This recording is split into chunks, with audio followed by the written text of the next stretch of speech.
The Raw representatives for Saturday's King and Queen of the Ring tournament finals would be decided tonight, as Jey Uso battled Gunther in the men's Raw final, and Lyra Valkyria looked to continue her excellent run on the main roster against Io Sky in the women's Raw final. Those two matches headlined a broadcast that also featured the latest in Intercontinental Champion Sami Zayn's intensely personal rivalry with Chad Gable, as they battled in singles competition just 5 days before a triple threat match for the title, also involving Big Bronson Reed. Who built momentum on the road to Jeddah, Saudi Arabia, and which competitors moved one step closer to claiming the coveted crown as royalty in WWE? Find out now with this recap of tonight's show, for this is Ridiculously Raw. Hey there, welcome everybody to the most must-see show on YouTube and StreamYard.com today. It is indeed Ridiculously Raw. I am your host, Anthony Florio, joined as always by good old MF Michael Fletcher and the Phenom Michael Bullock, of course, coming off another one of our legendary Raw chats as always. And let's not waste any more time, gentlemen. Monday Night Raw live tonight from the from the legendary Greensboro Coliseum in Greensboro, North Carolina, on the USA Network. And we started it off. Well, this was a 2-for-1 deal. We started it off with an in-ring segment. Intercontinental Heavyweight Champion Sami Zayn came out and cut a promo, interrupted by Chad Gable. Chad Gable continuing to berate and belittle his Alpha Academy, the Alpha Academy members, Maxine Dupree, Akira Tozawa, and Otis. But then it led into our first match of the night, which was Sami Zayn versus Chad Gable. Chad Gable wins the match, 16 minutes and 20 seconds. Okay. Zayn and Gable had an unsurprisingly back and forth. I'll tell you what. This was about 4 stars. I mean, Zayn and Gable had an unsurprisingly back and forth match that saw Akira Tozawa and Maxine Dupree tease interference, only to think better of it, after they were tossed from ringside by Chad Gable. An emotionally torn Otis stayed loyal to his longtime tag team partner, blasting Sami Zayn with a clothesline and allowing Chad Gable to score the tainted win. There will come a time when Otis finally has enough of Gable and unleashes a beatdown on him that will result in the big man once again becoming one of the most popular guys on the show. Until then, the slow build should be fun as fans around the world eagerly await that moment. Given the talent involved, the stories at play, the difference in styles and how well they mesh, the triple threat match may be a legitimate show stealer on Saturday. And Sami said, "Make no mistake about it, Chad, you've got an ass kicking coming," Sami said after Gable attacked him in front of his family in Montreal last month. Gable said, "I'm not just taking your title, I'm taking your soul." And Otis, Akira Tozawa, and Maxine Dupree checked on the heel, only to be brushed back by an irate Gable. Maxine Dupree is a great character. Her facial expressions and body language tell the story without her having to say a word. No matter how she develops as an in-ring performer, she has a place on this show as a potential star of the future. It was a 4.25 star match, but I'm bumping it down to 4 because of the interference, but still a very good match between two really great workers, and the two of them, along with Bronson Reed on Saturday, like I said, has potential to be a possible show stealer in Saudi Arabia. So we'll get into that on Friday night when we do our big crossover, talking wrestling TXN and TXN Sports World. I'll explain at the end, but 4 stars for me. Excellent way to start it off. So MF, come on in.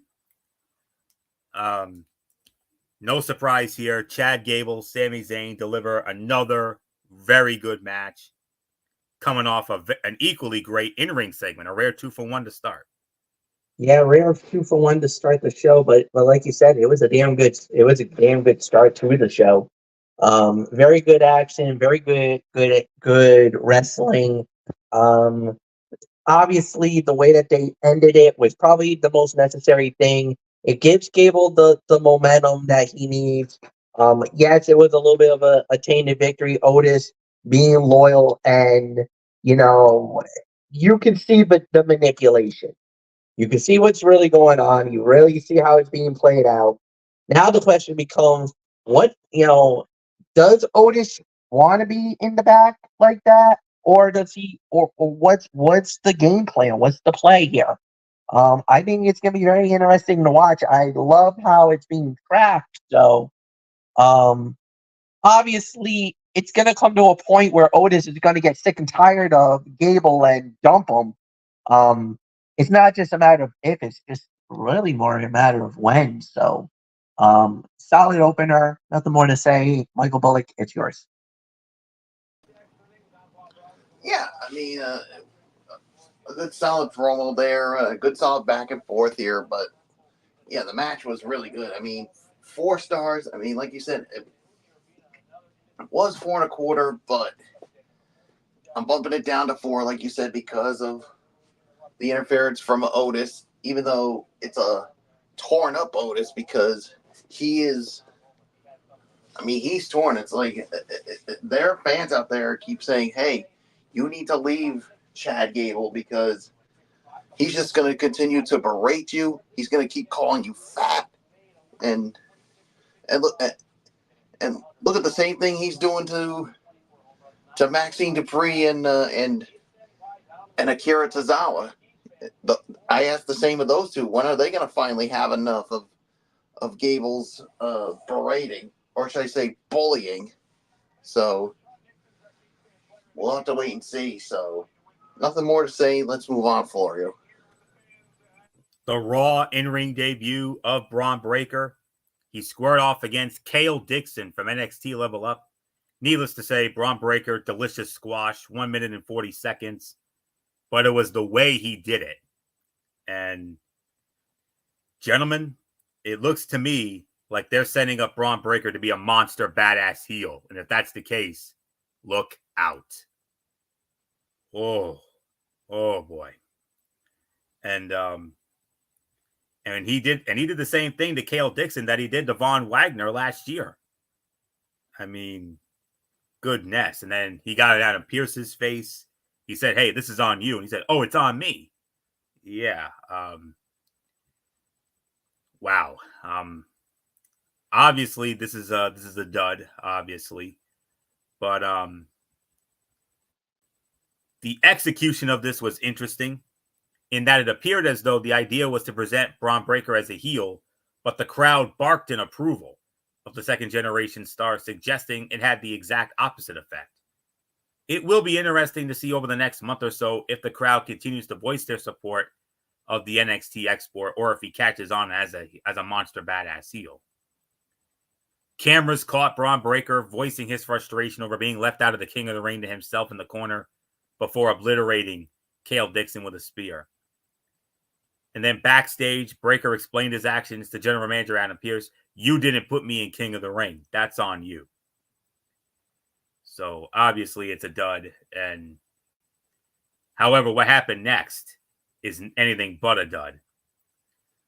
The first big final here, the Raw finals of the Women's Queen of the Ring tournament. Lyra Valkyria squaring off against Io Sky. Winner of the match in 19 minutes and 15 seconds and representing Raw in the Queen of the Ring tournament final on Saturday, Lyra Valkyria. Lyra does it. MF, needless to say, biggest win for Lyra Valkyria to date. Could it lead to an even bigger win on Saturday? We'll have to wait and see, but I have to say right now, if Lara is gonna be going up against either Bianca Belair or she's going up against Nia Jax, and let me tell you, that's a tall order in either situation.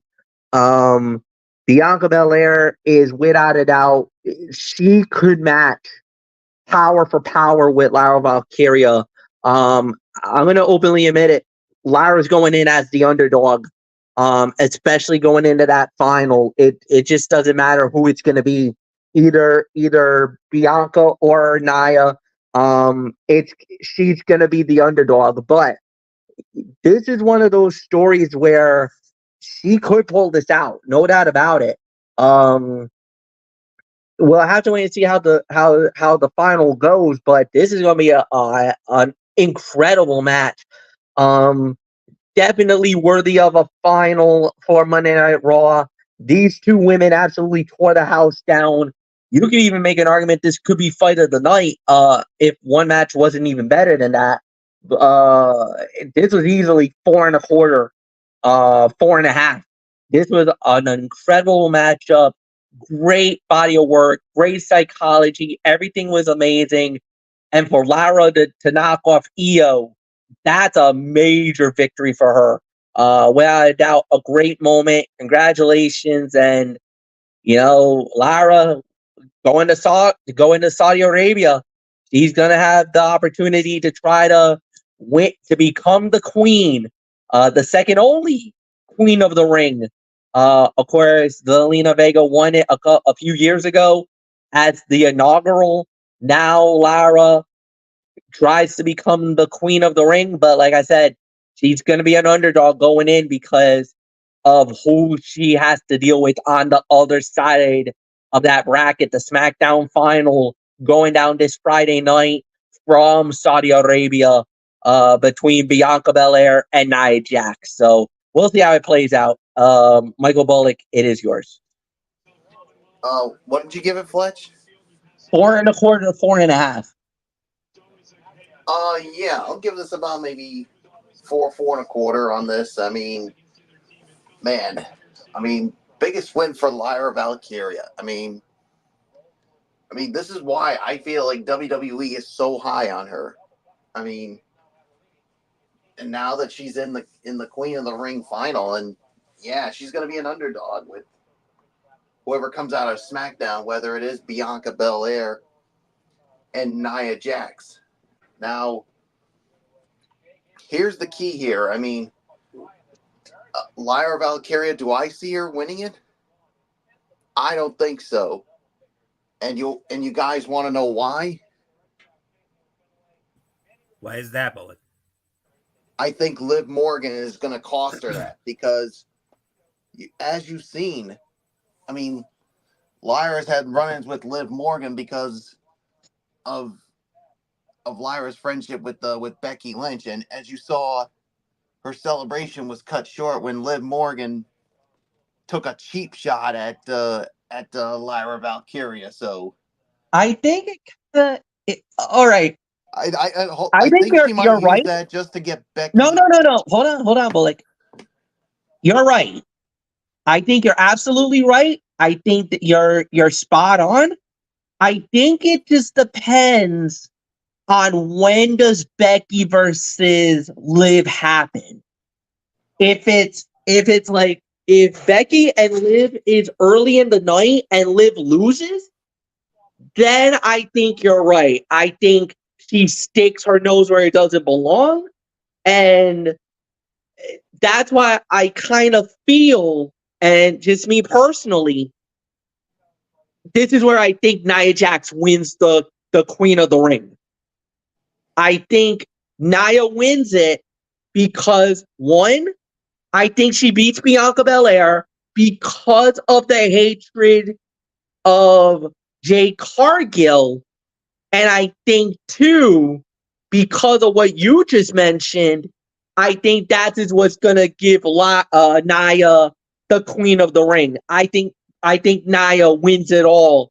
And yes, if that does happen, SmackDown reaps the benefits for the second year in a row. Unfortunately, no. When the original Queen of the Ring happened, I think Zelina was on Raw, Anthony, when she won it. Yeah, she was. So I think this could be the moment where SmackDown gets it back, or SmackDown gets their girl to win it. So I do believe Nia Jax wins it, much to the chagrin of all of us.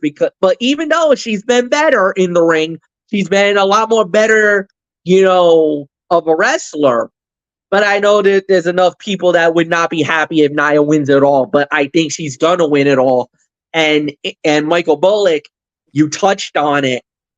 I think Liv's gonna be the ultimate reason. But again, this is the question I have. When does Becky and Liv happen? If it happens early in the night, where they push the Queen of the Ring, maybe after the fact, then I think it happens. If it doesn't, if the Queen of the Ring match starts first, there's no business for Liv to interfere.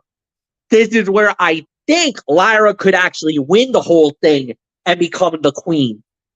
So it kind of depends when does Becky versus Liv happen, and then you go from there. Yeah, like you said, I mean, if the women's world title match happens first and then the Queen of the Ring afterwards, then I would be concerned, and I would say Nia wins it because of help from Liv Morgan.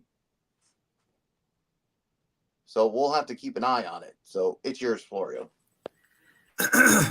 Yeah, I'm with MF on this one. 4 1/4, 4.5. The match was extraordinary. A hard-fought affair that saw Io dominate for the first half, only for Lyra to fight her way back into the bout.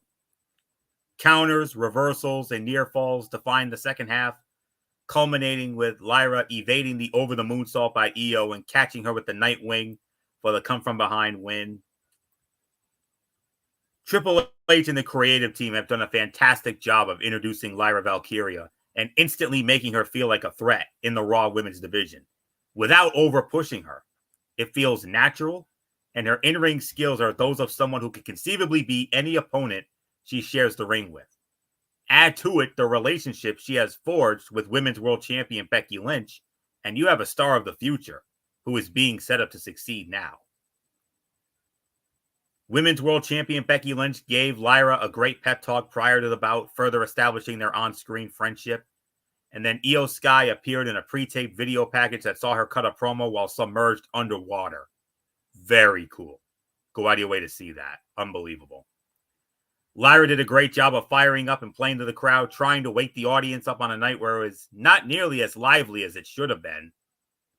And Io Sky seamlessly floats into and out of the crossface submission. A great addition to her arsenal as of late.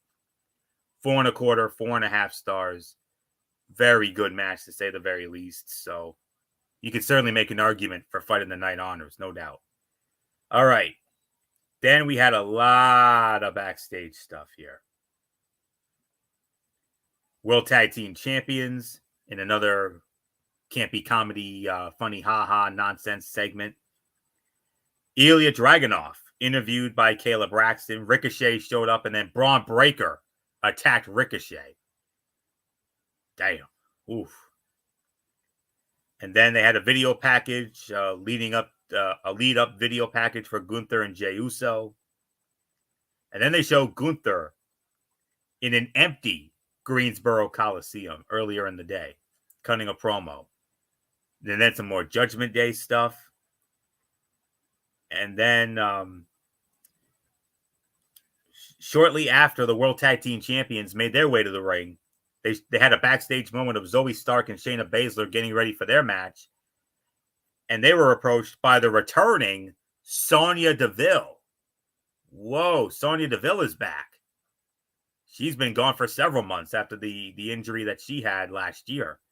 She's back now.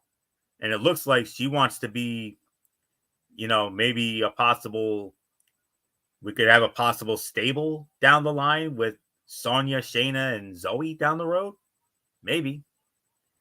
But we'll see what happens. First time we had seen her in almost 9 months. We last saw her July 28th of last year. Then we move on. We had a match for the World Tag Team Championship. The champions, The Miz and R-Truth, defending against Finn Balor and JD McDonough of the Judgment Day. Dominic Mysterio in the corner. Carlito interfered, but you were thinking, oh God, we're going to have new champions here. Nope.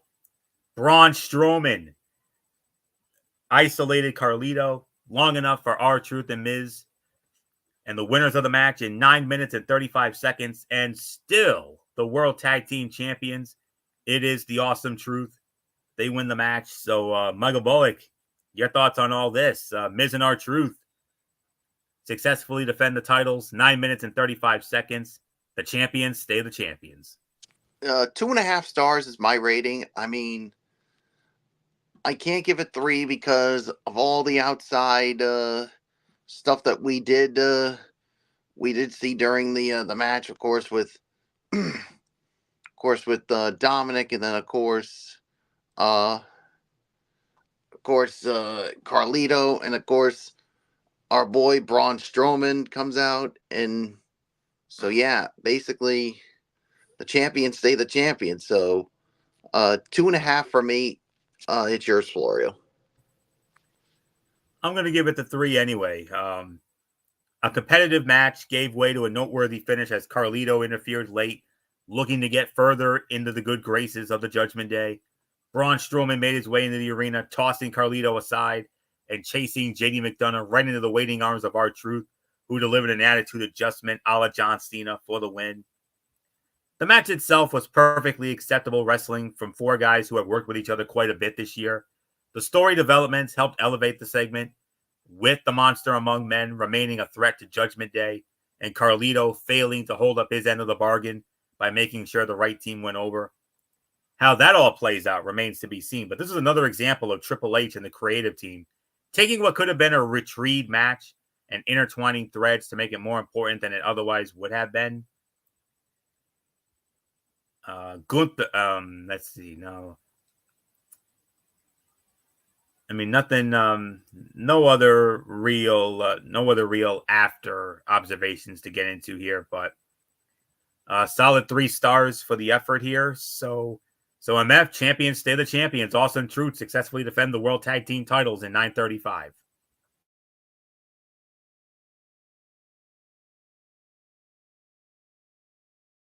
Yeah, I mean, it was a solid match. I think it was a holy backfire Batman type moment. I mean, they were thinking that Carlito was going to be the difference maker to help them win the tag team titles. It wasn't. I think the right team went over. I think we all can agree with that. It was a fine match. I don't think it was anything to write home about though. So yeah, I mean they did good. So nothing more to say. And Michael, actually Bullet went off. So it was about maybe 2.5 stars. Anthony, back to you. We had another in-ring segment. The Women's World Champion Becky Lynch interrupted by Liv Morgan. Ahead of Saturday's Women's World Championship match between Becky Lynch and Liv Morgan, the man hit the ring for a promo. She put over the upcoming showdown, but was quickly interrupted by Liv Morgan. Morgan hurled insults and accusations at Lynch, including that she only cares about herself, before appearing to accept a challenge for a fight right then and there. Instead, she backed down, drawing heat and telling her rival to cry about it. Fine back and forth, with Morgan firmly embracing the heel persona at this point. But it did not advance the story or do much to convince fans to be any more or less excited about what should be a fun title match, if nothing else. And I want to make one quick thing. Yeah, you could tell during the segment, you could hear the fans chanting "what," and you could see that it really bothered Liv Morgan so much so that she said, "Oh, you can't hear her because you guys have your heads so stuck so far up Becky's ass." So I'm like, "Oh, okay. Tell us how you really feel." Well, that was a play. I thought that was brilliantly played by Liv. To garner that heel heat that Anthony was alluding to, because obviously, whenever the fans start the "what" chant, that kind of is one of their way of trying to hijack the segment. And Liv, obviously it did bother her, but as savvy as she was, and this was a very savvy move by her, she absolutely did the right thing by throwing that back and by doing it that way. So no, I thought they did a brilliant job with it. Yeah, she basically like saying, "Oh, you wanna throw an insult at me? Well, I'm throwing it right back at you." Mm-hmm. So Yeah, well, the Byron Saxon in me would be saying, well, as what does Bautista would always say? Deal with it. Deal with it. Hey, you wanted to be the heel, you gotta deal with what the fans throw at you. So, yeah, so that's all I got to say on it. All right. So with that being said, we move on. Yep. All right. Sticking with the women, we had ourselves a fatal four-way number one contenders match, and the winners would be the first challengers for the new WWE Women's Tag Team Champions Bianca Belair and Jade Cargill down the road. And it was Kairi Sane and Dakota Kai of Damage Control. Of course, Dakota Kai in for the injured Asuka. Asuka out with injury. So Dakota Kai and Kairi Sane versus Shayna Baszler and Zoe Stark versus Maxine Dupree and Ivy Nile. And yes, MF, your girls as well. Kaden Carter and Katana Chance. Fatal four-way match. And the winners of the match, 9 minutes and 15 seconds. And the next challengers for the Women's Tag Team Championships down the road, Shayna Baszler and Zoe Stark. They get the title shot. Look, I will say this. The star of the match was Maxine Dupree, who had fans chanting her name at one point, eager to see the underdog finally succeed. For a moment, it looked like she may do just that late in the bout. Then the victor struck, with Zoe Stark hoisting her up in powerbomb position and sending her down into the knee of Shayna Baszler. There was a lot of action, but too much going on, leading to a few disjointed spots and sequences. The effort was there, as is always the case, but this probably would have been better as a straight tag match. I'll give this about 2.5 to 2 3/4 of a star. The Dupree character work is effective. The crowd was openly chanting Maxine in support of her. Kaden Carter and Katana Chance have an uber athletic moveset, but some of it takes so long to set up that it ultimately loses its effect. 2.5, 2 3/4 of a star for me. So not much more to say. Shayna Baszler and Zoe Stark, they're going to get the first opportunity at Bianca Belair and Jade Cargill down the road. Yeah, this is gonna be an interesting matchup to see how this plays out. At the end of the day, you can make an argument the right team won. You can make an argument that it could have gone different ways how this could have played out, but the right team won.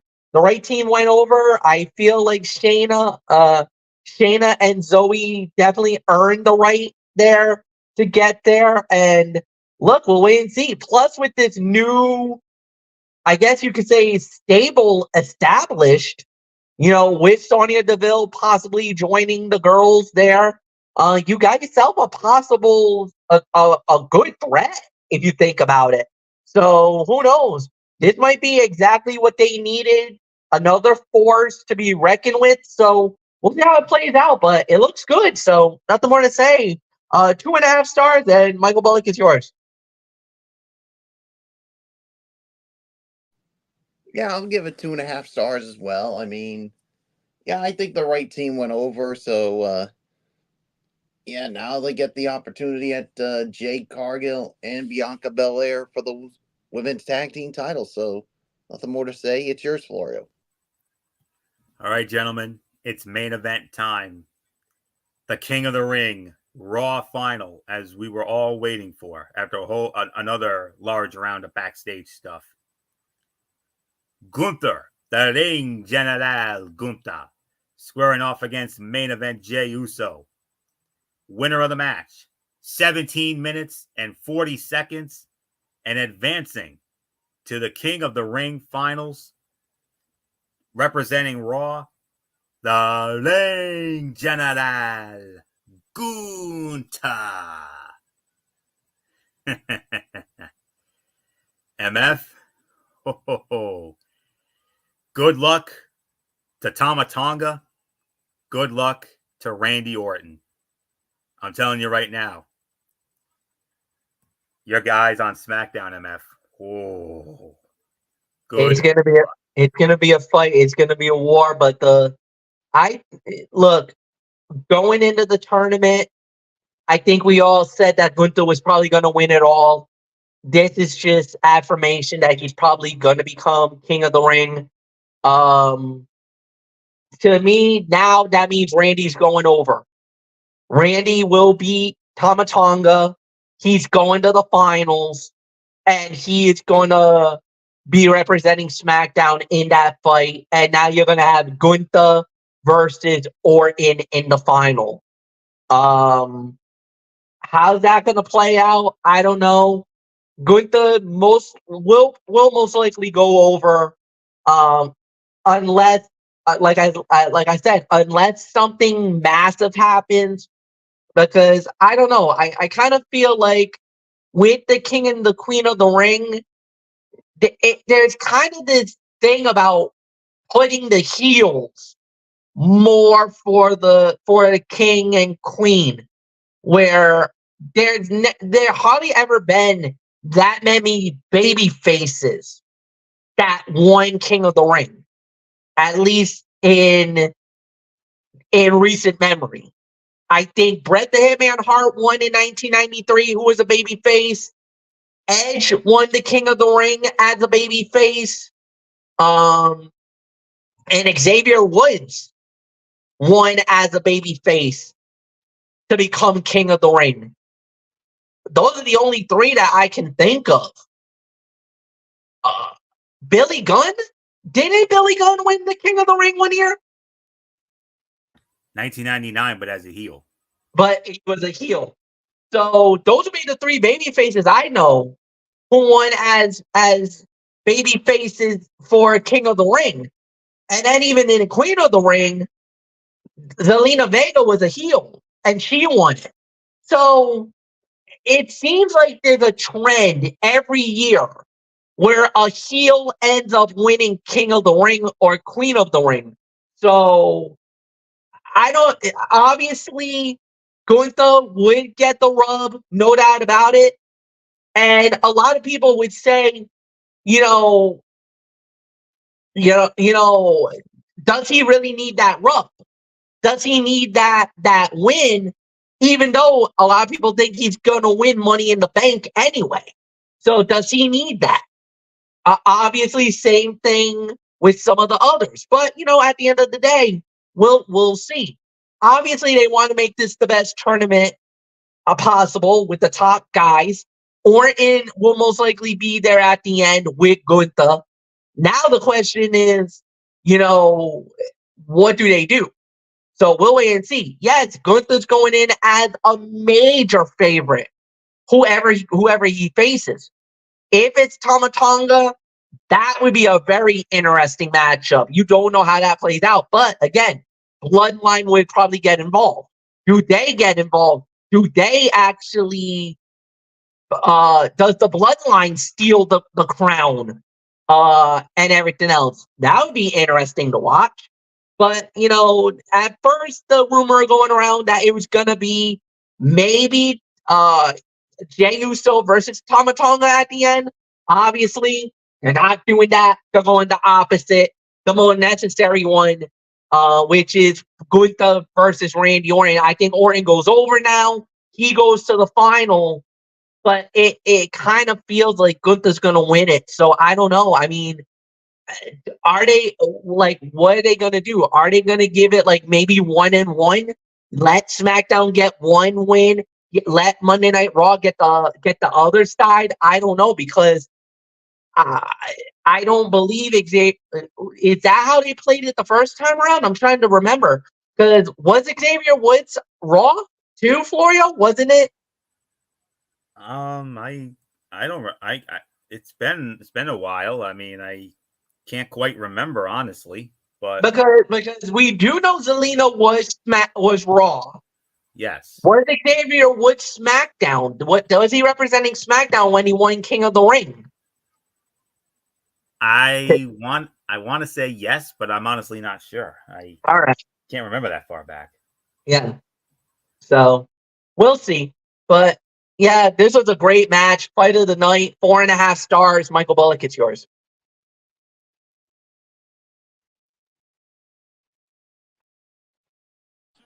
Yeah, I would give it 4.5 stars and the fight of the night as well. I mean, yeah, great effort by both men, especially Jey Uso. But yeah, the right person to me went over. So you guys pretty much touched on everything. So Florio, what's yours? This was a great match. The second between the two this year. Gunther threw everything he had at Jey, who proved resilient until he simply could not take any more. The Ring General simply choked him out when faced with no other option in his arsenal. It worked, setting up a showdown with either Randy Orton or Tama Tonga, two competitors the heel has never worked with. The discourse surrounding Jey Uso online most definitely has not spilled over into the arenas. He remains the most over guy on the Raw brand, and it is not even remotely close. Gunther targeted the shoulder, capitalizing on a missed bling charge by Uso and laying the groundwork for the heat portion of the bout. Uso delivered a big Samoan drop from the top rope to turn the tide in his favor. And then Jey Uso delivered a spear that flattened the Ring General and Raw senior referee Chap Hatton. An Uso splash from the top rope failed to put Gunther away. The momentary hesitation caused by the injured arm enough to prevent the win. So 4.25, 4.5 stars. Another fight of the night for sure. So with that, we move on to our overall review. Michael Bullock, Monday Night Raw, Greensboro, North Carolina. How do we do tonight? I thought it was good. I mean, it was really good. I mean, you had 3 really good matches. I mean, yeah, you had some quality matches. You had one dud, so I think 7.5 to 8. I think is the correct rating for this. So it's yours, Florio. I'm leaning more towards 8, 8.5 myself. WWE introduced a bevy of new stories on tonight's show while continuing others. We saw the emergence of Braun Breaker as the most dangerous man on the roster, as evidenced by the brutal assault of his enhancement opponent and the backstage attack on Ricochet. He is a force of nature who figures to be a major player on Monday nights throughout the rest of the year. We also saw the return of Sonya Deville, who looks like a potential candidate to manage the team of Shayna Baszler and Zoe Stark. There was the plight of Otis, who will inevitably have to choose between staying loyal to Chad Gable or doing what is right and standing up for himself. Becky Lynch and Liv Morgan continued their rivalry over the Women's World Championship. Braun Strowman remained a headache for the Judgment Day, which also sees itself dealing with Carlito and the LWO. And Lyra Valkyria's meteoric rise reached new heights with her win over Io Sky in the Raw finals of the Queen of the Ring tournament. Following what appeared to be a lackluster WWE draft, the Raw brand has maximized the talent at its disposal and crafted some intriguing stories to track moving forward. This is an 8 to 8.5 out of 10. MF, you have final say on this, and then I'll get into my Tony's take. Yes, it was 8 out of 10. This was absolutely right. Anthony nailed it. I actually just did some research. Xavier Woods was represented Monday Night Raw. In the King of the Ring, beating Finn Balor, that represented SmackDown in the final in Saudi Arabia. That was about in 2021. So yeah, I thought it was a good I thought it was a good night. Everything played out very well. So yeah, really nothing more to add. So yeah, Anthony, go ahead. It's yours. Tony's take. First time I've done this in a while. It's been quite a while since I've had one of these, but nonetheless, it is Impact. You know how we do it? Impact Wrestling, and it's Impact Wrestling and NXT Level Up. For Impact Wrestling, they were coming off their actually, this was the second show after the Under Siege, and it also offered up the most unique match in TNA history that ended up being the main event. It was taped from the Albany Armory in Albany, New York. We started it off with MF's girl, Ash by Elegance, going up against Zaya Brookside. Ash by Elegance wins the match, 4 minutes and 2 seconds. 2-star match. Everything about Ash makes her feel like a star except for her in-ring work. What she does in the ring isn't bad, but it's very basic, save for a nice enough looking swanton. She feels like someone who could turn into something great, and the by elegance deal works well enough. But she needs to get above average in the ring on her best day.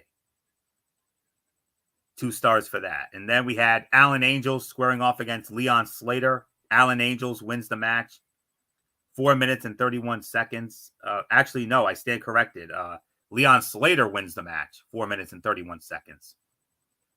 Another 2-star match. Slater is someone who does his stuff rather well, with that Swanton 450 being a thing of beauty. While beating Leon Slater, actually, it was Alan Angels who won. While beating Slater isn't going to launch him up the ladder, it's a step in the right direction. Other than that, this is likely going to be about the referee and EGADS. This is already feeling stupid. Frankie Kazarian squaring off against Steve Macklin. Frankie Kazarian wins the match 11 minutes and 13 seconds after interference from the Rascals. 3.25 stars. Kazarian's star continues to rise, and it wouldn't stun me to see him get a world title shot once Moose loses the title. For now, though, he's piling up wins over former world champions, and that could take him a long way. Macklin versus the Rascals is a bit weird, as he'll need a partner, which could go in a few different directions. Then we had, the most unique main event in the history of TNA wrestling. A champions versus all-star challengers match. On one side, you had all reigning, defending champions in TNA wrestling right now. The champions team consisted of the world heavyweight champion Moose, the women's knockout champion Jordynne Grace, the digital media champion Laredo Kid, the women's knockout tag team champions Masha Slamovich and Alicia Edwards, the X Division champion Mustafa Ali, and the world tag team champions Brian Myers and Eddie Edwards. Squaring off against a unique team of all-stars / challengers, Broken Matt Hardy, Ryan Nemeth, Eric Young, Danny Luna and Jody Threat of Spitfire, Sami Callihan, Joe Hendry, and Steph DeLander. Now this, the winner of them and the winning fall after 28 minutes and 28 seconds, the All-Star Challenger team wins the match. Joe Hendry scores the winning fall on Brian Myers. 28 minutes and 28 seconds. When there has to be a rule that only 2 members of a team can be on the apron at a time, you might have quite a few people in a match. This was the insanity that you would expect. But the big perks are, A, Joe Hendry won, and B, they had a bunch of combinations to pick from to keep things from getting dull. At this rate, I could certainly go for seeing what Joe Hendry could do in the main event scene. The company could use some fresh blood, and the fans are reacting to Hendry. So why not see how it would go? I will give this somewhere in excess of 4 to 4.25 stars for this. This was definitely the fight of the night. 7.5 out of 10. This was a show that was pretty much all about one match, as almost every big name in the promotion was involved in that one match. The good thing is that the match worked, though it didn't leave much else going on. I'm curious to see where that main event takes us, though, as PCO is going to be doing something weird with Steph DeLander, and Joe Hendry has to be in line for some kind of a title shot. I could go for that being possibly against Moose, maybe at Slammiversary in Montreal in July. But odds are it's one of the old guard again, as Matt Hardy needs another shot, I'm sure. Overall, it's a good show with the focus being on one match as advertised. So that was a 7.5 to 8 out of 10, 7.5 out of 10 rather. So with that being said, just want to see if I can get a, I do have it. Yep. Coming up this Thursday on Impact Wrestling, only 2 matches announced. Speedball Mike Bailey squares off against Trent Seven. The winner will challenge Mustafa Ali for the X Division Championship at Against All Odds next month. And TNA Tag Team Champions Brian Myers and Eddie Edwards will be squaring off against the the team of Matt Hardy and Ryan Nemeth. So that all goes down Thursday night on Impact Wrestling. Quickly get into NXT Level Up, and then we'll call it a night here. Let's see what we got. Just give me one moment. All right, here we go. Started it off with Tavion Heights squaring off against Jasper Troy. Tavion Heights wins the match, 5 minutes and 15 seconds. Very fun little sprint, honestly. They worked well together as Heights fighting from underneath worked and Troy hit all the high-impact monster offense well. I would like to see more from Troy and Heights. I would like to see more from Troy, and Heights continues to come along. Well done. 2 3/4 of a star. Layla Diggs and Brinley Reese squaring off against Carly Bright and Kendall Gray. Layla Diggs and Brinley Reese win the match in 3 minutes and 58 seconds. They didn't get much time, which is weird, as it ended up being only a 2-match show. Diggs gets a win in her debut, which doesn't happen often on this show. Crowd wasn't sure who to get behind in this one, as they like all 4 women. It was okay, but I wish they were given a little more time. 1.5 stars. The rare 2-match show this past week, and sadly, they didn't give either match any additional time. The opener was one of the better matches we've had on that show in a while. Just a solid 18-minute show that was a breeze to watch, as always. It was a 6.5 out of 10. So with that, that will put the ball on this edition of Ridiculously Raw. We want to thank you all so very much for tuning in, as always. We will be back with you Wednesday night at 10:30 over on MF's channel, Raceway 95, for another edition of Wednesday Night Madness. Big show here. NXT, we got AEW Dynamite, the Go Home Show for Double or Nothing, and of course, we will also recap Game 1 of the NBA Eastern Conference Finals, but provided he's on, of course. Michael Bullock's Boston Celtics squaring off against the Indiana Pacers from TD Garden in Boston, and then MF and I will have the Game 1 of the NHL Eastern Conference Finals as part of the latest installment of the Ranger Roundup, as it'll be our New York Rangers squaring off against the defending Eastern Conference champions, the Florida Panthers. Game 1 of that series, Wednesday night in Madison Square Garden. We'll get into all of that on Wednesday night. Friday night, 10:30, we got a big show here. A crossover edition of TXN Sports World and Talking Wrestling TXN. We'll be previewing the NHL and NBA Conference Finals.